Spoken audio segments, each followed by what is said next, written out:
Hello, this is Simon Brew. I'm the editor of Film Stories magazine, and a very warm welcome to the Film Stories podcast. Martha! Come with me. And I show you how deep the rabbit hole goes. And movies that had stories. And the story just sucks them in. This is just the beginning.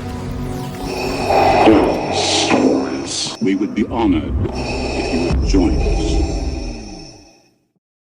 Hello, and a very warm welcome to Film Stories with Simon Brew. I am Simon Brew, as always. That's absolutely everything you need to know about me. The aim of the podcast, though, well, I'm here to talk of the stories of films, and I tend to talk about production stories, marketing stories, release stories, development stories, all the ingredients, really, that go towards making the films that we know and sometimes love. Just that, the films that we know and sometimes love. The films I tend to cover on this podcast lean more towards the mainstream than anything else. They're films I'm interested in or invested in to some degree. Try really hard not to do snark, try not to punch down. This podcast is a celebration of cinema and a real appreciation of just how hard it is to get a movie off the ground. I cover 2 films in each episode of the podcast, and that is all the preamble we're going to do. I'm going to launch straight into the first of the 2 by taking you to 2016. As always, I'm setting the story up with a clip from the trailer of the film concerned, and I'll come to the tail of it the other side of this.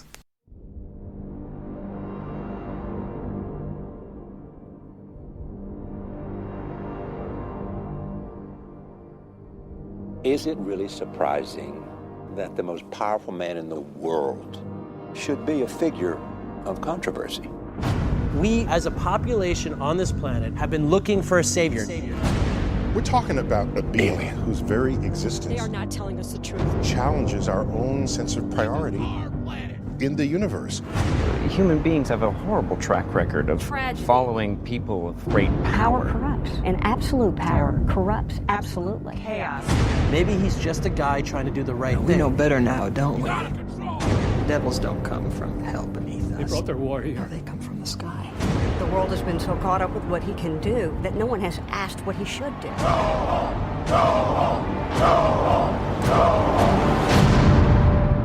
That's how it starts.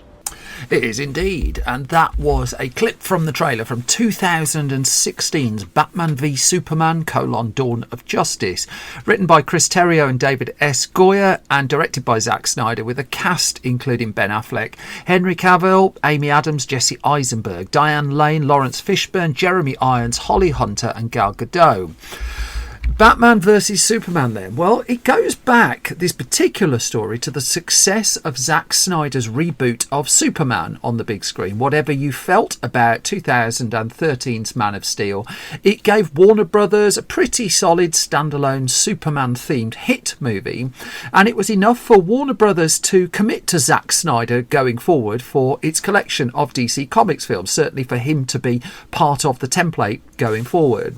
Just in terms of where this sat in the land of Warner Brothers and DC comic movies, 2012's The Dark Knight Rises had brought to an end Christopher Nolan's acclaimed Dark Knight trilogy, so there was no current incumbent Batman, and Nolan had been involved in realising Man of Steel and helped Zack Snyder. I think he produced the film as well. And so the immediate plan as of June 2013 was to press ahead with a Man of Steel 2. That seemed like the most likely way forward. Could Snyder turn it round by the summer of 2015? Well, that was certainly the early talk about the film as well. Henry Cavill will be back as Superman, and there you go. You get a second Superman movie. Easy, easy, easy. But then there was something a bit more ambitious brewing, because as always with Warner Brothers and its DC properties, it had a firm eye on what Marvel was building up to. And Marvel at this stage was in the early run-up to what would become Avengers Infinity War and Avengers Endgame.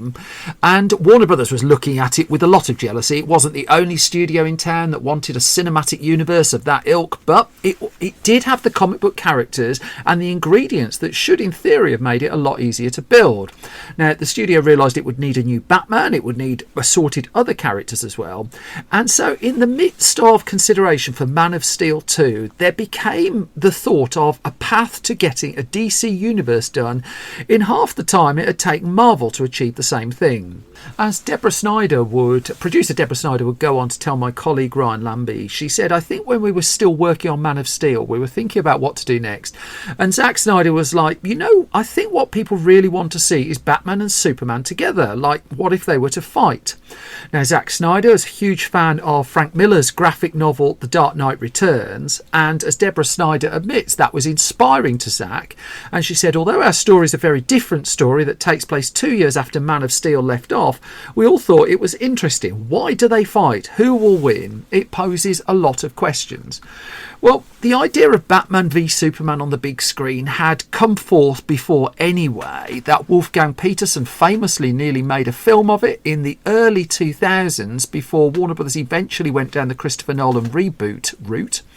But still, at San Diego Comic-Con 2013, just a month or two after Man of Steel to hit the big screen, people duly turned up for a panel that Warner Brothers was putting on, expecting the announcement of Man of Steel 2. Fairly straightforward. Only it wasn't, because Man of Steel 2 was now Batman v Superman. Now, definitely on board to direct, Zack Snyder. Also definitely on board, well, the returning cast of Man of Steel. Henry Cavill would be back, Amy Adams, Diane Lane, Lawrence Fishburne. They'd signed up for the requisite number of movies, and this was going to be the second for them all. But there was no sign of a Batman. It was decided fairly early on in the process that Christian Bale, that effectively the incumbent Batman, was a no. In fact, they'd long decided really not to link the worlds of Zack Snyder and Christopher Nolan in the DC universe on the big screen. Now, as Batman v Superman was announced, the word came through that the idea was get filming underway in early 2014, have the film ready for the summer of 2015. David S. Goyer was already at work on the script at this point. And whereas the previous Batman vs Superman project had petered out, really, I mean, that was in the aftermath of Joel Schumacher's Batman movies as well. This time it had momentum, and Warner Brothers was very much foot to the floor on it. There was conversations that, I mean, Zack Snyder was having around the time. In fact, he put out a statement. He says, let's face it, it's beyond mythological to have Superman and our new Batman, he said new Batman, facing off, since they are the greatest superheroes in the world. Now, he was not really underselling what a big deal this was either, for Warner Brothers in particular. But fairly quickly, if they're going to start shooting in early 2014, they were going to have to sort out who the Batman was going to be. It became clear fairly early on that they were not going young, but that didn't stop around 20 names being thrown into the speculation cocktail mixer, including, I mean, they were ranging from Andrew Lincoln and Joseph Gordon-Levitt to Ryan Gosling and Richard Armitage. But by August 2013, this was moving really quickly. We knew who the new Batman was. An official studio announcement came out confirming it was Ben Affleck. This news did not go down well with a large portion of fandom. I think it would be fair to say that the blowback on that casting decision was fairly instant. Affleck had beaten out Josh Brolin to the role. In fact, Brolin would later talk about this on the Happy, Sad, Confused podcast. He just said it would have been the older, the more raspy Batman, for lack of a better word. He described his approach to the character and this idea of almost like a weary superhero. But Josh Brolin didn't get the role. Affleck did, and it would take a little bit of work to win a certain segment of fandom over. In fact, Affleck went on the chat show Late Night with Jimmy Fallon and talked about this, and he revealed that he'd been warned by Warner Brothers that the reaction to his casting might not be on the positive side. And in fact, the recommendation from the studio was get off the internet altogether as soon as the announcement was out. Now, Affleck didn't heed this advice. The studio had shown him comments that surrounding the casting of previous superhero actors. So Michael Keaton in the original Batman movie from 1989 is a really good example. The fan backlash on that was quite intense. But Affleck, nonetheless, he ventured onto an online message board, and the first comment he said to have read was, Affleck as Batman, no, with a lot of O's and a lot of exclamation marks. And so after that, Affleck decided, I might not have a look online, I might go off for a little bit. Instead, what he did was he launched into a training regimen that he declared that he'd hated every single day of. 2 hours a day he was working. He would have to keep this up for months and months and months and months. A release date was announced as well, July the 17th, 2015. Now, Snyder would admit close to the eventual release of the film that he'd actually envisaged at one stage casting Christian Bale in a different role in the film, just to get across the difference between his films and Christopher Nolan films. And he talked about this to an outlet called Filming, and he just said this is a total and opposite reality from the Chris Nolan movies. It's another universe, so we couldn't hire Christian Bale if we wanted to because he doesn't exist in our world. It's a bit harsh. But he did say maybe we could hire him to play another part. We did talk about that briefly. I just wanted to hire Christian to play another part to make that obvious. Something like Alfred with age makeup. No, he was joking on that particular point. But he wanted to get across the impression that they'd actually even gone to the point of having a conversation of bringing him into the film. In fact, Warner Brothers had initially wanted actors from Christopher Nolan's world of superheroes in Zack Snyder's playground, but Snyder was very resistant to that. Snyder would also play down that this was going to be an adaptation of the aforementioned Frank Miller comic book as well, that this was going to be very much its own thing. And casting was continuing throughout the autumn. I should know, it was really influenced by Frank Miller, no matter how much they distanced themselves from it. By December 2013, we had a Wonder Woman. Gal Gadot was cast in that particular role. What do you know? She got internet backlash. That same month, Chris Terrio, who'd penned Argo for Ben Affleck, was hired to rework the screenplay because David Goya's schedule was preventing him committing the necessary amount of time to get Batman vs Superman into shape. But still, the casting was coming. I mean, early 2014, in came Jeremy Irons as Alfred. Jeremy Irons, recently seen in the Jason Statham action thriller The Beekeeper. Jesse Eisenberg was the next to get the casting backlash. He was the new Lex Luthor. But the thing is, people had in their head, certainly if they'd grown up with Superman on the big screen, Gene Hackman as Lex Luthor, not some guy in his late 20s, early 30s. And so, again, a lot of fan backlash. And so the casting decisions that Snyder and his team were making were not going down particularly well, but all of this was still fuel to the film's publicity machine, that there was an intense amount of interest in Batman v Superman. And then in May 2014, we had a new title for it as well. It wasn't Batman v Superman anymore. It was Batman v Superman : Dawn of Justice. And so, I mean, I remember this story coming out at the time. There's a reason we got a V rather than a VS. And Snyder explained this to USA Today.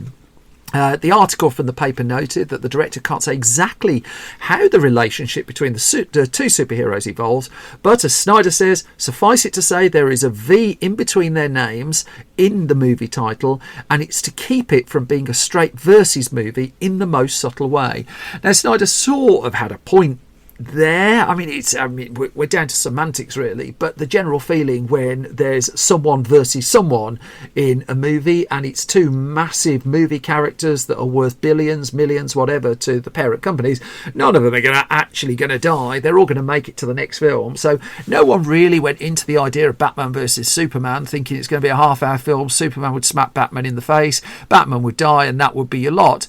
That notwithstanding, he was just trying to tonally just nudge expectations a little bit as well. Warner Brothers, though, was insistent. It wanted a Batman vs Superman in the title, and we wouldn't find out till later that there was some pushback on that. That I think it was Collider that reported many years after the fact that the whole V instead of versus was a big negotiation between Snyder and his team and Warner Brothers as well. And Snyder had been suggesting titles such as Son of Sun and Night of Night and things like that. Chris Terrio, meanwhile, wanted the film to be called Justice League : just something like that. He didn't want it to be called Justice League : there would have been a subtitle afterwards, but not Batman v Superman. He wanted to put across the Justice League side of it, and Warner Brothers was very much plotting in the direction of Justice League, the kind of big time team up akin to the Avengers that it had on its assets books. May 2014, production began in Detroit. Now, filming started on Batman v Superman some 10 weeks later than originally planned, simply because they just weren't quite ready to go. There was a lot of casting, there's a lot of pre-production, there was a lot of logistics, and also this was going to be a really long physical shoot as well, comfortably in the 100-day club, which is relatively rare now, certainly for very big films. The further casting tidbits would be leaking out. Jason Momoa was joining as Aquaman, Ezra Miller as The Flash, Ray Fisher as Cyborg, all pieces of casting that would have ramifications for DC and Warner Brothers down the line in a lot of different ways. Production had only been going for a few weeks before it was back off to San Diego Comic-Con as well, where a first teaser was screened for Batman v Superman, one that wouldn't go online. Now, I was working at Den Geek at the time. I was reporting on this from afar, and I saw the internet light up as the first footage was shown from Batman v Superman, and just these intense glowing eyes and just the very different tonal shift the film was clearly taking. Now, just to give some degree of comparison as to just how much chatter there was, this was the same San Diego Comic-Con where Marvel was talking about its upcoming Avengers Age of Ultron, the second Avengers film, which, given that the first one had blasted past $1 million, or expectations were sky high for that. But it was Batman vs Superman that was gaining the most chatter at that point, where the fan interest was just really just at number one spot for that particular San Diego Comic-Con. Now, by August 2014, with everyone back from San Diego and now filming again, that came the news that the film was changing release dates again, and it was looking for a clash. I mean, it's heading towards a clash at this stage with Captain America Civil War, because Marvel had dated that film for May 2016, and for a while it looked like Batman v Superman might arrive around that time. Now, it clearly wasn't going to turn up in 2015, and so, it was a case of, will Marvel blink or will Warner Brothers blink? And it was very much Warner Brothers that blinked. It moved Batman vs Superman to a March 2016 release date. Now, this was quite a thing, really, because big superhero films, we've seen it a lot since, they weren't out in March. They were for summer, occasionally for Christmas at an absolute push, but this was an unusual slot for such a huge film. But then Warner Brothers was more than doubling down on its gamble on Batman v Superman, because as it moved the date, it announced plans for 9 more DC movies as it did so. It was a very, very long shoot. As I said before, I think it was 134 days in the end. Although I should note that not every actor appeared on set. Not every actor you see on screen appeared on set. That Michael Shannon, for one, who'd appeared as General Zod in Man of Steel, didn't actually shoot any new scenes for the film, and instead what the production used was, I'm going to spoil as light as I can, a rubber dummy of General Zod. And so, as Shannon would reflect many years later, in the movie there's a large rubber version of my naked body that Lex Luthor's playing with, and he says I was not the only thing I did for it was I did some of the ADR of some lines that Zack thought he might use in the movie of my spirit talking to Lex Luthor, but that was it. I mean, his presence was there, but he was not physically on set at any point. There wasn't a lot of tittle-tattle from the shoot itself, save for the usual leaking of photos that Warner Brothers amped the anticipation levels for this so much and put such a veil of secrecy over it that inevitably there was a clamour to get pictures of people on set. I mean, it was shooting in Detroit at first. It was out in the open at certain points as well. Jesse Eisenberg, someone who just said he really hated doing the San Diego Comic-Con, not his happy place at all, was having to go in undercover to the set. Otherwise, his look of Lex Luthor and his shaved head would be revealed early. They wanted to keep that under wraps, and so they basically put him under wraps. Hans Zimmer was hired to do the music. He would go on to say this was going to be his last superhero film as well. And I mean, Eisenberg also is worth noting. I mean, for a scripted film as well, he was playing with his dialogue a little bit, just trying to get slightly different reactions from the people he was acting against. But to the frustration of the studio, things were just still leaking. In fact, as Deborah Snyder would say, one of the hardest things on it was the piracy aspect of the film. She said, we tried tried to do things for the fans. We tried to make an announcement to give to the fans at Comic-Con. It gets spoiled. We tried to do a fan event with just the Uber fans who'd signed up at IMAX theatres, and somewhere in Brazil a trailer got leaked. And she said it's just a shame because you want to give them something because of how loyal and how excited they are for the movie, and we just don't get to do it because it goes all over the internet. And she did say it's just really frustrating. She and producer Charles Roven also said the toughest part of this for a producer was actually the scheduling. A lot of actors had to be juggled, that very, very long schedule. The fact that they were zipping around as well, that they shot in Michigan, and then it would be the snowiest winter on record in Michigan. And then just getting around at certain points was very, very difficult. And as Deborah Snyder says, with the longevity, making sure you came in with your A game every day when you get physically tired from the long hours and being outside a lot, that was a real challenge. Filming would wrap up in December 2014, but it was still going to be a long time before we saw the film. I remember this at the time. Just like footage was coming out in the summer of 2014, and that was nearly 2 years before the film was actually in cinemas. The build-up to the film was as elongated as any I can remember, certainly in the world of superhero films, in that the studio was deliberately putting materials out so far in advance. Heading into early 2015, as editing was well underway, the speculation was rife that Batman vs Superman was now going to be split into 2 films. Now, Henry Cavill was asked about this in an interview, and he duly denied that at the start of 2015. He was telling the truth as well. He had another movie out that summer of 2015, The Man from U.N.C.L.E., which I've covered on a previous episode of this very podcast. And he was on that one. I mean, he wasn't being asked so much about The Man from U.N.C.L.E., he's been asked about Batman vs Superman. He was absolutely insistent that Batman vs Superman wasn't Man of Steel 2, and the hype machine was just kept being pumped up. And even a good year ahead of release, the Warner Brothers marketing machine was really gearing up for the movie. I mean, it was an abundance of tie-in deals were secured, and the studio in the end also spent around $160 million just on promoting the film. The production budget of the film, I mean, that was not cheap. I mean, 250 to 300 million are the estimates. As expensive a superhero film as Warner Brothers had made at that point. But then the studio had seen a rough cut of the film and was reportedly thrilled about this, and so things were looking really positive. So even as we were all gearing up to see the film, Warner Brothers was plotting what was coming next, and in particular there were going to be 2 Justice League movies. Now, the studio didn't want to wait around. It was playing such levels of catch-up with the Marvel Cinematic Universe. As soon as it had its next film to go, it just wanted it in front of the cameras. And it wanted its superheroes together for a Justice League Part 1 that was going to start filming the month after Batman vs Superman made it into cinemas. So this was, it wasn't quite as fast a turnaround as it might look, given that Batman vs Superman had finished shooting well over a year before production began on Justice League, but it would mean that the cast and the director and the producer of the crew would be out promoting Batman vs Superman, and then weeks later they already had a lock script for Justice League and they were going to be filming that even as Batman vs Superman was playing in cinemas. So then it was a case of, well, what's this film like? How's this one going to go down? And again, I watched the social media feed from the world premiere, and social media feeds of after premieres are almost universally positive. And I was reading stuff about how this is one of the best superhero films of all time. This is amazing. This is brilliant. This is incredible. This is superb.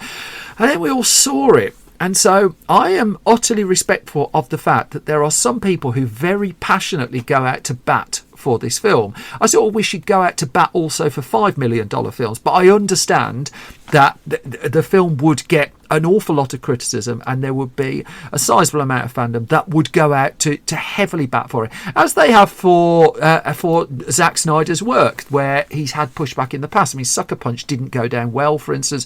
More recently, we've had the first Rebel Moon film. That didn't go down well either, but there are people fighting his corner. The general critical response, though, I mean, at the very best, was begrudging, like 3-star reviews, pretty much across the board, if not worse than that, actually. That I mean, there was the novelty of seeing these 2 characters on the screen at the same time.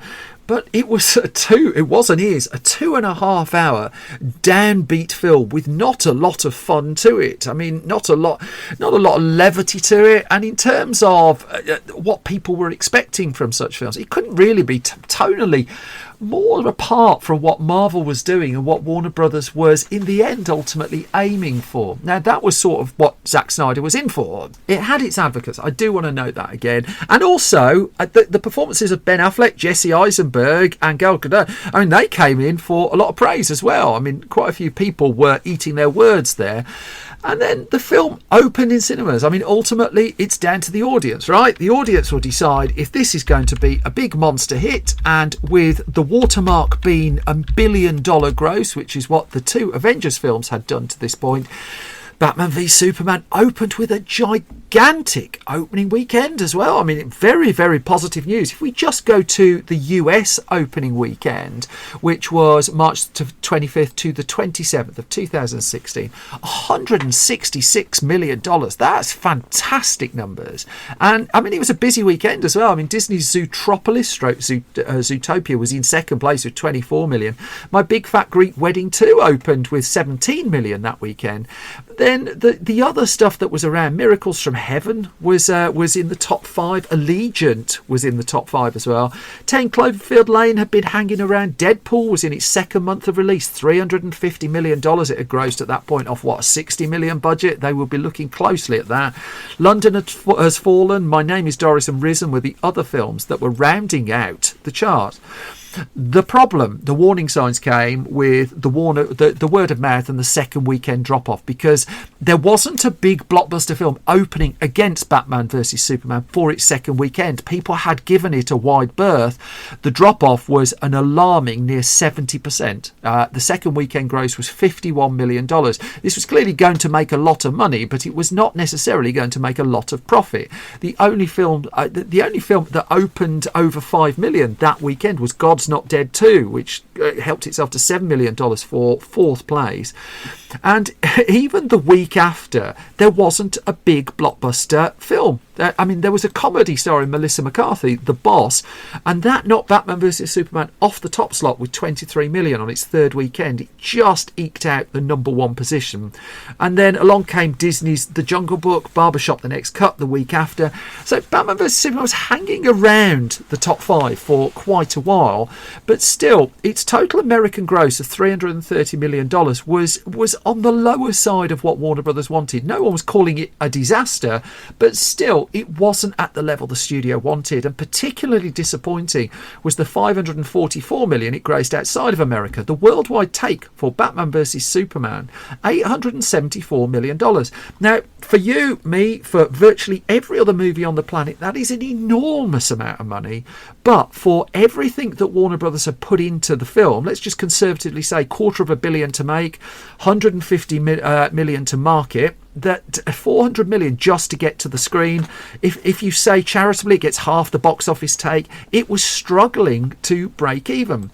The bigger problem was the response to it was not great. That there were complaints about how dark it was, and was this a miserable film? Was this just like relentlessly dour? I mean, this was the kind of stuff that Warner Brothers was reading, and also it had exactly the same creative team working on the next big film, potentially the biggest film it had made in theory, a Justice League movie. This should be Warner Brothers' easiest $1 billion ever, but the response to Batman vs Superman just spooked the studio, and it in turn demanded very, very fast changes to Justice League. In fact, it rustled up a very quick press trip to the set of Justice League so that Zack Snyder and his team could respond to what was being said about Batman vs Superman. Yeah, we read the reviews, they say, which this will be a totally different film. In fact, Warner Brothers would in the end mandate that it wanted Justice League to be 2 hours, that it would want it to be lighter, it wanted to have more humour in it. And in the end, we only got a Justice League Part 1. I mean, the whole Justice League story I will do in a future episode at one point. Snyder, though, wasn't necessarily done with Batman vs Superman, because he would present, and not for the last time in his career, an alternate cut of the film with 31 more minutes of footage that would turn up on the eventual Blu-ray, 4K and DVD release as an option. Now, what this would add was Jenna Malone's character from the film would be reinstated, completely cut out of the theatrical cut, and there was a lot more Superman in it, and fans of Snyder's work are very, very passionate about what's regarded as the ultimate cut of Batman vs Superman. Not the director's cut, not the extended cut, the ultimate cut, and they chose that name particularly. Both versions are happily out there, the theatrical version and Snyder's preferred cut, and so you can't say it's judged on a studio hacked together version as Justice League was for a while. But there was no getting around the fact, really, that the film hadn't done what the studio wanted or really needed it to do.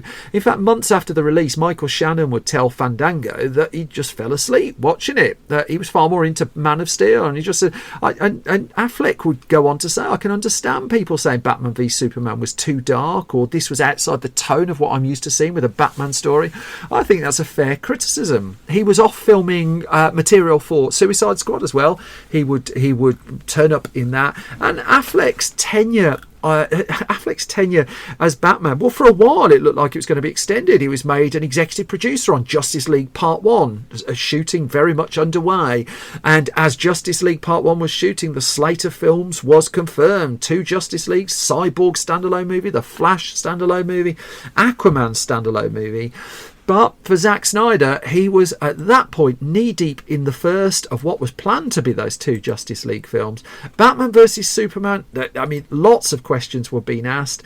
Questions were being asked too as to whether Warner Brothers had really understood comic book movies and cinematic universe, not least when Marvel released just a month or two later Captain America Civil War in cinemas, so basically a dry run for a full Avengers film. And let's just say Captain America Civil War worldwide gross of $1.1 billion on a slightly cheaper, well, roughly the same, but slightly cheaper marketing, I think, was pretty much more what Warner Brothers was after.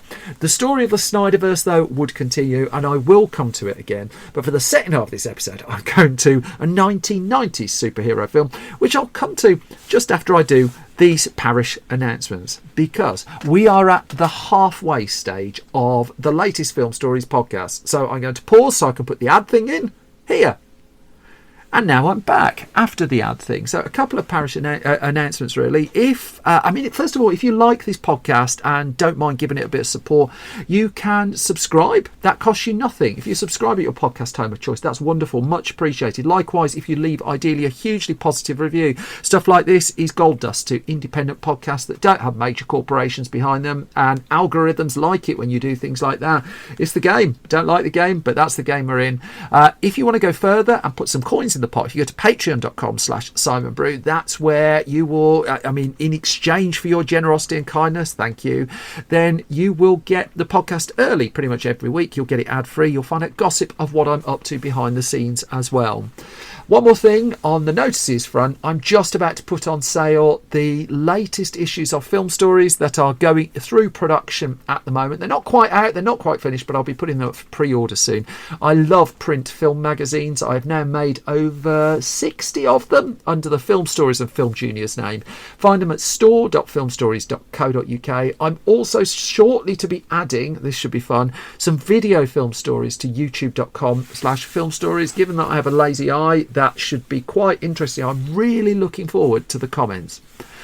But I'm going to move on to the second of the 2 films I'm talking about in this episode of Film Stories. And so, as always, I'm going to set it up with a clip from the trailer. I'll come to the next tale just after these.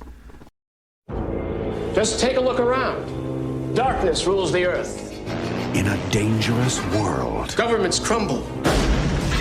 Chaos reigns. In a treacherous time. There is opportunity in chaos.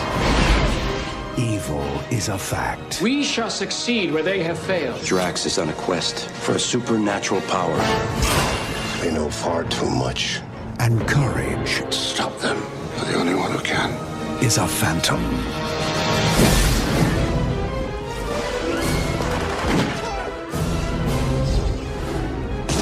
Who was that guy? Somebody I already killed.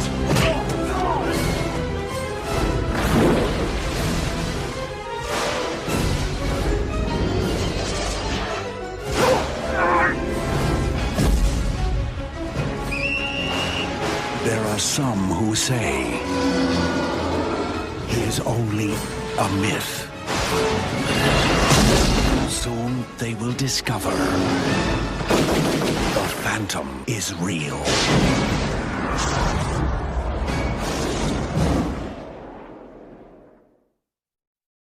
That then was the trailer for 1996's The Phantom, directed by Simon Wincer, written by Jeffrey Boehm and based on The Phantom by Lee Falk. A cast led by Billy Zane, also Treat Williams, Christy Swanson, Catherine Zeta-Jones, James Remar and Patrick McGowan also in the lineup. The world of superhero movies then in the 1990s was very different to the one in the 2010s. That in 1989 we'd had Batman from Tim Burton, and that had convinced movie studios that, you know what, it might be worth going and having a look at all these superheroes after all. 1990 though brought Dick Tracy from Disney, starring and directed by Warren Beatty, and this was a film that Disney infamously spent a lot of time and resource on, and it only just really broke even, that it didn't do Batman style numbers. And then when 1991's excellent The Rocketeer really just kind of fell short at the box office significantly, this mini superhero boom outside of Batman was felt to be over. That said, the idea of Lee Falk's creation, the Phantom, the ghost that walks, and of bringing him to the screen had been around for some time. Now, the character of the Phantom was created in 1937 as a comic strip rather than a comic book. Falk would be involved right up until his passing in 1999. He'd already enjoyed success creating Mandrake the Magician, and The Phantom would go on to be a feature film and an animated series. For those of us of a certain age, you would have found The Phantom in the animated TV series Defenders of the Earth, which was hugely popular for a long period of time. But even before we got there, an unlikely name was interested in doing a film of The Phantom. That would be Sergio Leone, the same person who directed the spaghetti westerns, The Good, the Bad and the Ugly, For a Few Dollars More, Fistful of Dollars, those films. And he met with Lee Falk with the idea of doing a movie based on the Phantom, and this was back in the 1960s.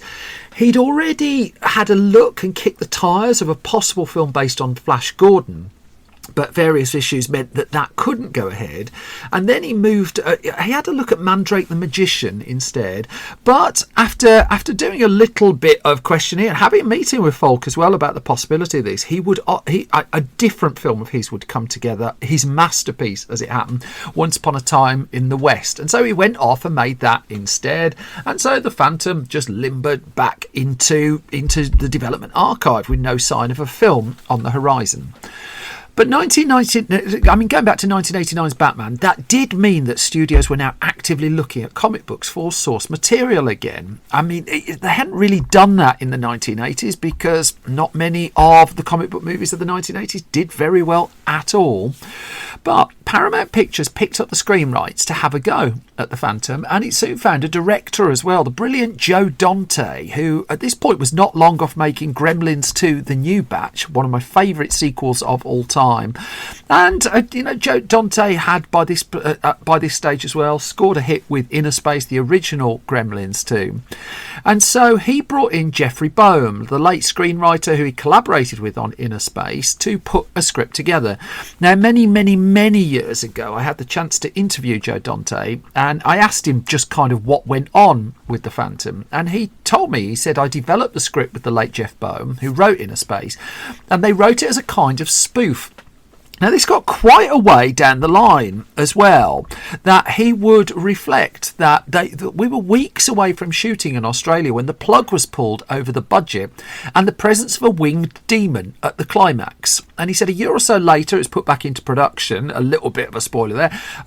Sans the demon, only nobody seemed to notice it was written to be funny. And so in Dante's view, it was, quote, disastrously played straight. Many unintentionally funny moments were cut after a raucous test screening, and I foolishly refused money to take my name off the picture, so I'm credited as one of a zillion producers. But we're getting ahead of ourselves, a long way ahead of ourselves, because Paramount was still interested in pressing ahead with the movie, even though it had pulled the plug fairly late in the day, Joe Dante's particular take on the material. And so next up, well, there was apparently a conversation with Joel Schumacher. Now, Schumacher at the start of the 1990s he hadn't done a Batman film at that point. But how far those conversations went is unknown. And I mean, Schumacher would become one of Warner Brothers' stable of like premium blockbuster directors not long after. I think 1993's Falling Down was really the turning point project for Schumacher at Warner Brothers. Then he did The Client, the John Grisham adaptation, and then he was on to Batman Forever. So for the point of this story, he wasn't directing The Phantom. 1994 then, we go into there, and there was still comic book based movies. I mean, The Crow and The Shadow both came out. I've covered The Shadow before. I will get to The Crow at some point. And they'd enjoyed, it would be fair to say, very, very different fates. And particularly with The Shadow and The Rocketeer, it's worth noting that these were period-based superhero comic book productions that weren't resonating. Was the problem like the period setting? Well, could that hurt something like The Phantom? Who knows? And so Paramount decided it was going to press ahead. Now, Simon Wincer at that point had made a really good Western, actually, Quigley Down Under. And Alan Rickman was almost regularly reminded that he'd done 2 villain roles, but actually very few people reminded him of the third that he'd done. He played the villain in this Western, really good Western starring Tom Selleck, Quigley Down Under. Wincer's career, though, well, he had a background in television, which meant that he could turn things around relatively quickly. And so he was brought on board very, very late in the day, the film Free Willy, which was heading towards production, and he got it made. He got it made, turned it into a hit. I don't think it's anyone's idea of an absolute masterpiece of a movie, but kickstarted a franchise, did what it needed to do, and Wincer proved that he could deliver a film to standard and to time.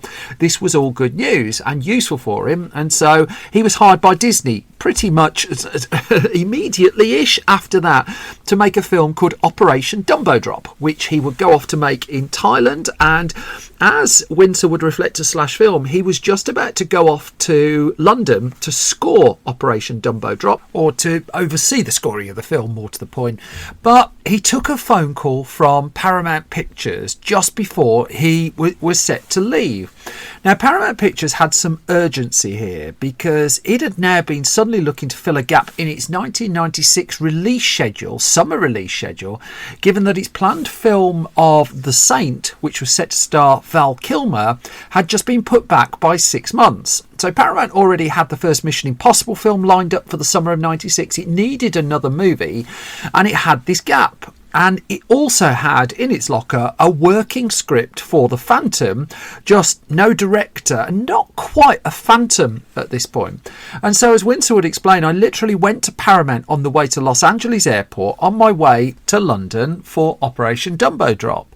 And he met with Sherry Lansing at the studio, and they said, "We'd love you to do the film. That's the good news. The bad news is we want it for next June." So we're in the summer of 1995 here, and The Phantom was required for the summer of 1996, and Simon Wincer would have less than a year to make the film. Hadn't read the script yet, so took a copy of that onto his flight, had a read, and when he landed, he agreed to make the film. It's just like, yeah, we'll do it, and went straight into casting for the film. Paramount was putting aside, $55-ish million to make the movie. It was going to be quite a big deal. But then he took another look at its no doubt very, very polished Excel spreadsheet just before and decided that it just looked a bit too expensive. The Shadow, just a year or two before, just hadn't done the numbers. Did it really want to be spending so much money on The Phantom? This was a couple of years after it had cut the budget on Beverly Hills Cop 3, for instance, and also on Forrest Gump.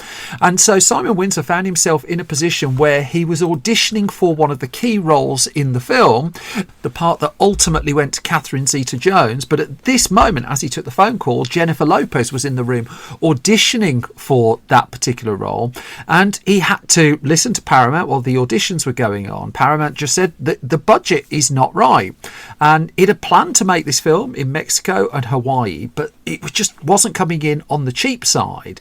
Now, what Simon Wincer remembered was Operation Dumbo Drop was made for Disney. Disney, a very, very frugal studio at this point in its lifetime, and it had decided to shoot that film in Thailand, where it had been made for an awful lot less. And so what happened was Simon Wincer, once he'd done his day of auditions, he went through the script later that day and he just changed the locations around. He switched it to away from Hawaii and away from Mexico, and instead Los Angeles, Thailand, Queensland would be the places he would set the film. So the following morning he was back in Paramount Pictures offices. They weren't really sure about shooting in Thailand, but in the end they signed off because this looked like it could finally happen. It really wanted and needed the film, and so location scouting could fairly quickly get underway in Thailand, as it duly did. Now, there's still the title role of the Phantom, and for a while it looked as though Bruce Campbell was the running favourite, good old Bruce Campbell. But auditions pitted him against Billy Zane. Now, Billy Zane had come onto the radar particularly for his excellent performance in Philip Noyce's movie Dead Calm, and it turned out he was a bit of a fan of the comic book as well, a fairly recent fan as well. Now, I have read a couple of conflicting stories. One that said Simon Wincer cast Billy Zane as the Phantom, but Wincer himself, going back to that Slash Film interview, said that Zane was pretty much already attached when he came aboard. As for Billy Zane himself, he spoke to EDRHollywood.com and said, "I hadn't read The Phantom as a child. I was only introduced to it in Australia during the making of Dead Calm." And he said, "I was just so intrigued by this completely accessible naturalist hero that I tried to embody phantom consciousness in my day-to-day to increase my compassion and awareness and capacity for good deeds while trying to mimic the behaviour and body language." And he just said it was just something he picked up from the comic, and so it spoke to him. He said it brought out the superhero in me. I thought it was such a relief a character like this was available for me to bring to the screen. And so when it came, he would land the role. And he said, as far as the research was concerned, I just tried to embody what I thought were the virtues of the character. Not unlike Ben Affleck with Batman vs Superman. As soon as you're cast as a superhero, you have to hit the gym. You have to get down to work. And in the case of Billy Zane, he worked for up to 1.5 years with a trainer called Tom Mazzilla before the cameras were switched on. As Zane would say, he introduced me to a lot of very interesting techniques, including a Zen-like exercise with an 8-pound ball. From where I'm sitting, that sounds like absolute hell, but fair play to him. He said, "For practice, we once stalked through Griffith Park, rolling around with fake guns, and the park rangers chased us away." Again, that must have been quite a day. The actor also studied many of the cat-like movements from the Phantom comic strips, and he just ruminated that the poses introduced by Lee Falk were really great, and I just tried to take that body language into the film. Now, Wincer was now playing with a budget closer to $45 million. The film was now going ahead, and it was going to kick off filming in Los Angeles on October the 3rd, 1995. There was some shooting done around the Playboy Mansion, I gather. It's not a place I've got any intent to go, nor have I been invited, to be honest. The Hugh Hefner at that point was not dead, and thus he granted use of the exterior of the mansion for use in the film. Apparently he was a fan of the Phantom as well, who knew. The film also shot in Los Angeles Zoo, that was doubling for, I think it was for New York, it was doubling for another zoo. And then the production would head off to Thailand for around 2 months, then it was off to Australia. They broke for Christmas in the midst of it all, and then it was heading back to Los Angeles to finish it all off. And as Wincer recalled, it was a very, very happy shoot. He did say, "I remember we got miles behind schedule because the monsoon kind of hung over in Thailand." And Sherry Lansing, who was heading up Paramount Pictures at that particular point, came to visit the set. It was running over schedule. She wanted to see where the money was going. And Wincer said, "We were filming Summer in the Jungle and it started to piss with rain." Oh, there's a line. And she said, so when we got back in the hotel, wading through the foyer in ankle-deep water, she just said, "I totally understand why you're behind schedule." And it was fine. Now, that didn't mean the release date wasn't fixed. June the 7th, 1996 was when Paramount Pictures wanted to release The Phantom. As it turned out, it would be when Paramount Pictures released The Phantom. But still, she was understanding of why they were having so much trouble. Filming would, in the end, conclude on February the 13th, 1996. So that's less than 4 months, I make it, ahead of the release of the film. As I often say on this podcast, this was in the era before digital distribution, so you had to knock a couple of weeks off to strike the prints and to physically ship them around the world, around the country. But still, the film was over into the edit room. And Wincer, again, working from a TV background, he had a pair of credited editors, O. Nicholas Brown and Brian H. Carroll. One of the things when I look at Michael Mann films on the podcast as well, it's the same with him, that because he comes from a television background, the edit takes the preparation quite a lot of time, the edit less time than you might actually think. And so the film was pretty much ready. And I mean, previews were sorted, and going back to the Slash Film interview, Simon Wincer said, I remember we had a preview at the Directors Guild one Sunday morning for families, and it just got this fantastic reaction. And Sherry Lansing was railing at all of her executives. She was saying, this film's opening in 10 days and no one knows it's happening. What are we going to do? And therein lay the problem. That for all Paramount trying to get the movie out in the world, and for all the fact that it had had a success that summer already with the first Mission Impossible film, raising audience awareness of The Phantom was proving incredibly tricky. And it was the case that just ahead of the release of the film, awareness of it was really low. Now, it was part of a very famous Milk marketing campaign at that point, so there were the odd bits of crossover, but this wasn't Batman level kind of stuff. Paramount wasn't spending mega bucks either on the marketing of its films. I mean, the poster didn't say an awful lot. I mean, it is Billy Zane as the Phantom with Slam Evil as well, but there was nothing really that was igniting an awful lot of excitement unless you happen to already be a huge fan of the Phantom comic strips. Here then lay the problem, as the Phantom, I mean, first of all, it went before critics, and I mean, the reception to it was just nothing special at all. It was pretty much the usual drill, actually. That, I mean, as much as the period look of it was liked and enjoyed, the film itself was never really marked out as anything particularly special. In fact, I think if anything, it's regarded better now than it was at the time, and that's also something that comes up an awful lot on this podcast too.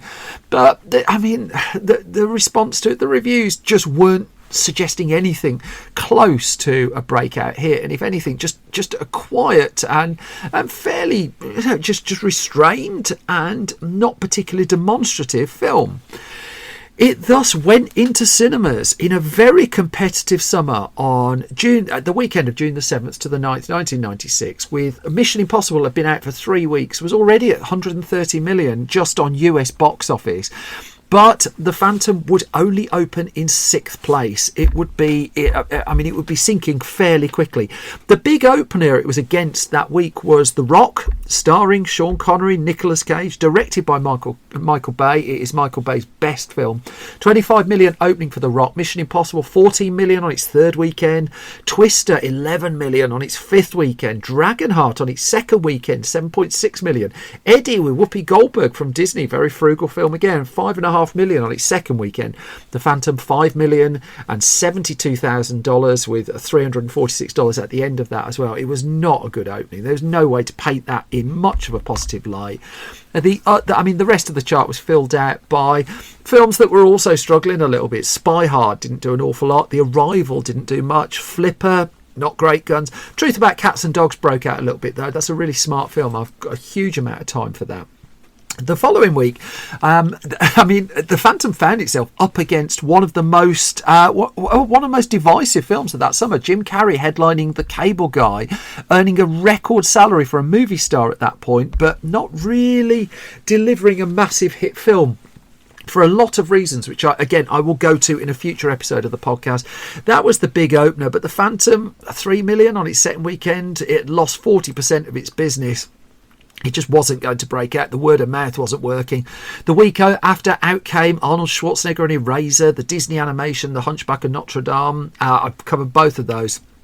By the time The Phantom left US cinemas, it had, $17 million in its back pocket, and that was just about that. It only did another 5 or 6 million overseas, and any hopes of any kind of sequel or any kind of legacy thing there just was pretty much gone. Zane would eventually reflect on the film that there was just a lot cut out of it. in the end. I mean, go back to those Joe Dante comments at the start as well about just there was a version of it that was never fully changed, really. The script that Wincer picked up was the one that Jeffrey Boehm had written and had a different tone, really, to the kind of film that was put out. Zane would say there was a lot cut out. There was more backstory into the character that I wished had remained on screen. Introductions to certain characters as well, tours around the place. And so he was unhappy with just how it panned out. He just felt there was a better film in the midst of it all.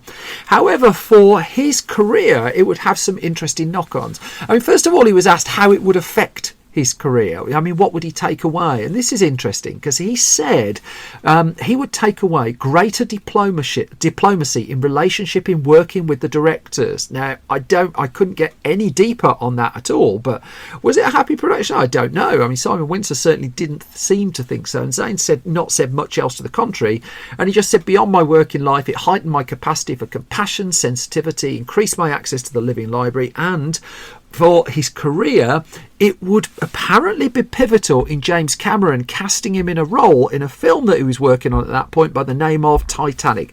That one worked out particularly well for Zane, a lot better than The Phantom. That said, The Phantom, I think, is just quite an innocent slice of cinema, a good chunk of fun as well. I mean, I always enjoyed The Phantom. It's never been one of my absolute favourite films, but it's always a reliable piece of entertainment. And I mean, it keeps coming back on DVD and Blu-ray that people keep taking the time to bring it out and try and find a new audience. I think it will always at best be a bit of a cult film. At most, really. There's not been a lot of appetite to revisit The Phantom on the big screen either. So for now, what we're left with is this 1996 film that in the end was rushed to the screen to fill a gap left by The Saint, which would follow the following year. And I'll come to that one in a future episode. And a better film, really, than I think history has really given it credit for. Which brings me to the end of this latest episode of Film Stories. As always, thank you so much for listening and thank you for your time.